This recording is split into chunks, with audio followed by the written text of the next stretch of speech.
అందరికీ నమస్కారం అండి.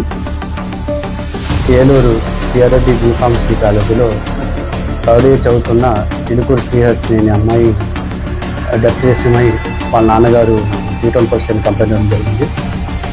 బేసిక్గా టీచర్ కంప్లైంట్ బట్టి అమ్మాయి ఇక్కడ మన బీఫార్మసీ కాలేజ్ థర్డ్ ఇయర్ చదువుతున్నప్పుడు నిన్న రాత్రి 11:30 12 ఆ టైంలో బిల్డింగ్ నుంచి పడిపోయినట్టు వాళ్ళ హాస్టల్ నుంచి చెప్పడంతో వచ్చి చూసేసరికి హాస్పిటల్ ఉన్నప్పుడు పైన ప్రాణాపరిస్థితిలో ఉండగా కంటిన్యూ ట్రీట్మెంట్లో నైట్ 3:30 ఆ టైంలో తను చనిపోయినట్టుగా తన మరణానికి సంబంధించి కారణం తెలుసుకుని కంప్లైంట్ జరిగింది.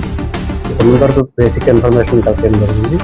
దీన్ని బేస్ చేసుకుంటే తను నిన్న వాళ్ళకి బీఫార్మసీ కాలేజీలో ఫేర్వెల్ పార్టీ చేయడం జరిగింది.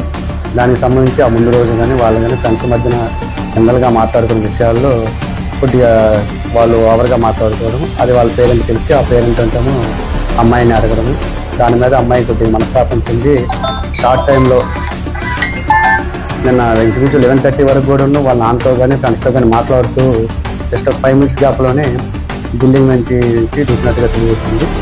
దీనికి సంబంధించి వాళ్ళు రిపోర్ట్ ఇచ్చారు, పంచనామా కండక్ట్ చేయడం కానీ, అదేవిధంగా పిఎం అనేది టీమ్ ఆఫ్ డాక్టర్స్తో ఉమెన్ ఉండేటట్టుగా, అదే వీడియోగ్రాఫ్ ఉండేటట్టుగా ఈ జాగ్రత్తలు తీసుకొని చేస్తుంది.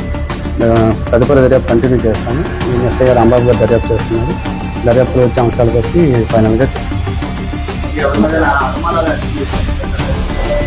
అంటే వాళ్ళు ఫ్రెండ్స్తో గురించి చెప్పారు. ఫ్రెండ్స్ ఒక అతను కామెంట్ చేయడం వల్ల జరిగిందని, కామెంట్ చేయడం వల్ల వాళ్ళ నాన్నకి తెలిసి వాళ్ళ నాన్న కూడా అమ్మాయిని కొద్దిగా మరణించడం జరిగిందని బేసిక్ ఇన్ఫర్మేషన్. ఆ వాళ్ళు అయితే మొత్తం ఫ్రెండ్స్ అని చెప్పారు. పూర్తిగా ఇంకా అనేది స్టార్ట్ చేస్తారు. సూసైడ్ లెటర్ అనేది ఏం జరగదండి, రాయలేదు. ఇప్పుడు ఉన్న ఇన్ఫర్మేషన్ బట్టి అంటే అమ్మాయి జస్ట్ 11